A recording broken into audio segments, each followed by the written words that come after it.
Alright, so I'm going to try and make this video first take, one take. I'm going to try and do this all one take because I have to go take a midterm in about 20 minutes. I spent my entire morning studying because my first class got canceled, so let's get right to this. This video is going to be 5 things I love about my F150. A little background, this is not going to be the best video I've ever made. It's going to be one take, real fast, and I'll sprinkle in like a little bit of like fun bits in here of what I really like. So a little background on my truck. This is a 2004 Ford F150. She has a lot of love in her, and not from me. The people that drove this vehicle and had it before me beat the piss out of it, and it is very clear to tell by little body damage. There's a dent on the tailgate, scratches everywhere, there's little rust patches because they just frankly didn't take care of the vehicle. It has currently at the moment 90,737 miles and 0.4 miles, whatever that means. So she has been driven, and those 90,000 miles, I would assume about half of those are probably hard miles. There's a 5th wheel hitch in the back, and from my understanding from Carfax, this truck came from the south. So I would assume somebody was towing some sort of 5th wheel trailer with it. I don't know how that works, but apparently that's what it is. So also, this is the 5.4 liter V8 Triton, the XLT Triton. I don't know much about this. I bought this truck the first week of May, actually Cinco de Mayo.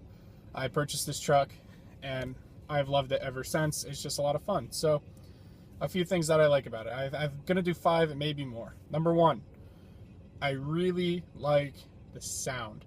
Or I guess it'd be 5, flipping it backwards, but 5, I guess. Well, not in any particular order. But I really like the sound. The sound of this really gets me going in the morning. I really love hearing it cold start.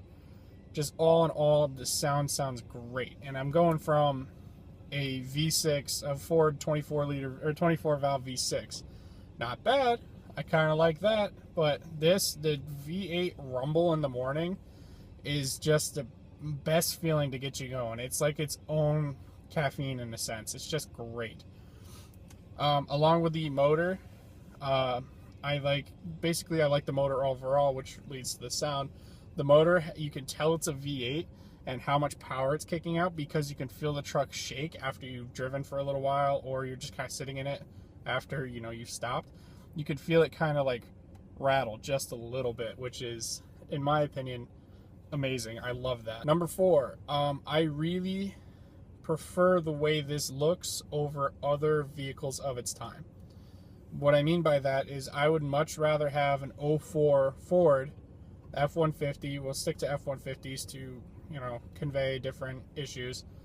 I would much rather have the body style of this as opposed to a Chevy or a GM or, a Dodge. I personally just like the way that it looks. The only thing I would wish with this truck is more aggressive headlights. That's one thing I do like about this year's Chevys, the 04 Chevys, is I really like the aggressive cat eye headlights that are like slanted and they look mean.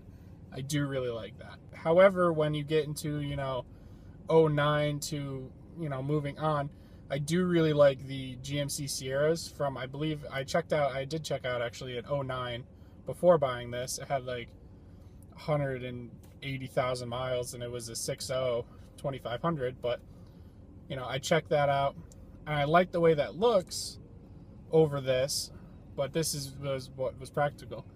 And then after transitioning, Ford really stepped their game up this past couple of years. Like, I believe the 16s, 17s, 18s, I absolutely love the way they look. My dad has a GMC, a 2017 GMC Sierra, and I hate it. I do not like the way it looks. I don't like the color, power, anything about it.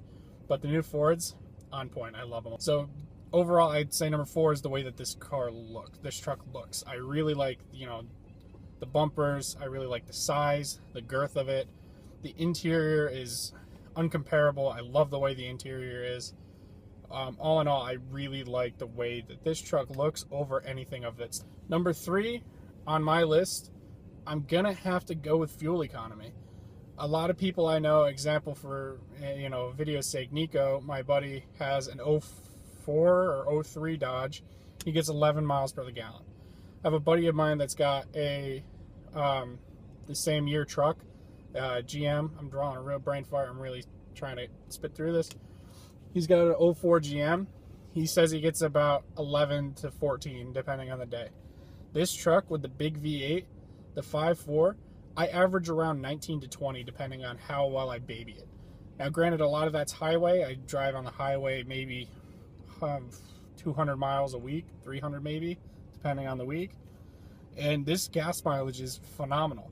Fill up once a week, you're good to go. With my Escape, my V6, I would fill up twice a week doing the same distance. I would burn through a tank of gas in 2-3 days, depending on how much I drove. So granted, the tank's much bigger, but I personally love the gas mileage in this thing. It really gets. Number 4, I think, is what we're on, or 2 or 4. I don't even remember because I'm losing my mind. I really like how affordable everything is with this truck. I was able to do brakes, calipers, disc pads, whatever. Basically, I reassembled all the brakes all around for about $1,500. That's like damn near impossible. My brother is an Infinity guy. He's had Infinity his entire life. He says that takes him around $3 to $4 grand if he wanted to do it. And I feel like that might just be an American-made thing. That's easier just to get parts. But going from, what other people are doing, and when it comes to basically, for me, when it comes to buying a vehicle, it depends on how easy and how cheap it is to fix. Everything breaks. When you put 90,000 miles on a motor that's cranking at 1,000 RPM at the least, it puts a lot of wear on it. So in order to fix things, it's really cheap to fix something on this. And even like mods, I have, spoiler if you're watching this, a 3.5-inch lift coming for this truck. It's only a couple $100. Like, it blows my mind how cheap everything is. So I had to go around and take my midterm. I ended up running out of time and having a lot of issues with the one take and just flubbing a lot. So coming back to this, my number one thing that I personally love about this truck would be drivability. It's just so easy to drive. It's so smooth, and I guess it's more of like a personal preference, but I feel like I fit really well in this truck. When it comes to, I've driven GMs, I've driven, everything else, I just don't feel right, and I don't feel like I sit well. Like, I guess is the best way to put it. Like, the Ford fits me, I guess. Like, for example, I've driven Dodges, and the seats it just doesn't feel right. The seat, it hugs me fairly well. It feels good. The positioning, the way that I sit, the way that I feel in the truck, I guess, is the overall deciding factor of why I really like this truck. Like I mentioned before, the interior, everything's like right where you need to be, radio, heating, lights, window, everything is within a quick arm's reach. And I just really like how the fluidity of my truck works together, and I really like that. So I guess that'll have to be number one. I love how high up I sit. I love how, relaxed and comfortable I am in just overall in the vehicle, and I really like that. So that's going to be my top 5 things that I love about my truck. It's kind of basic, and it's pretty much opinionative, but this is why I like my truck and why I would recommend other F-150s to people. Obviously, I'm going to recommend people try them out first, drive it, see how it feels. But other than that, I'd like to thank y'all for watching. Stay tuned for a follow-up video on this on 5 things I hate about my truck. I know I talked really highly about it, but there are 5 things that I do really hate about this truck, and it's little nitpicky things that kind of irritate me. So stay tuned for that. That's coming up. So yeah, take care and have a good day.